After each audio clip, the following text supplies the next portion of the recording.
مردم پولش تید بعد اوزه کی به میتید وای کوری وای اول کلی مردم تید اخی مردم کور نیست اما ایچوره به نظر من در این مورد منفعت مردم منفعت خلق بهتر است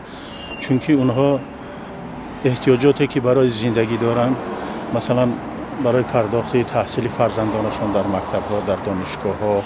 یا برآورده کردن احتیاجات دیگرشان اونها با مبلغ احتیاج دارند ضرورت دارند ولی دولت میتواند از هر جای دیگر قرض گیرد و برنامه‌های مالیش را اجرا کند. حتما باید قرض خلق تیاد برای خلق خودش یا دولت است برای دولت با فکر منفعت خلق برای که فقط همون وقت خلق بیچاره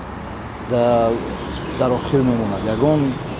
فکر میکند که پیشروی میشه یگان در همون بانک باید دارد عاقبت میبیند که هیچ اگر دولت نظارت نکند کی خلق نظارت کرده میتواند خلق چی دولت چی هر چی یگان باید ندارد دولت خلق است خلق دولت است یگان منفعت شخصی یگان چی باشه خیلی منفعت من خودم شخصا دیگر است دولت با قوت خلق زندگیش کمتر سست‌تر است اگر پیشتر خلق بته این خوبتر میشه با فکر من البته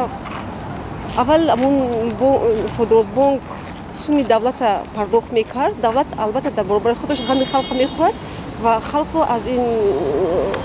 بحران اقتصادی میبرد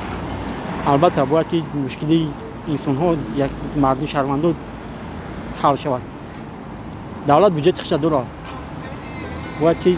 تامینات خودش کرده تواند که مردم برای زندگی یک ماه خودشون یا که برای زندگی 6 ماه خودشون کمتر تنقص میکشن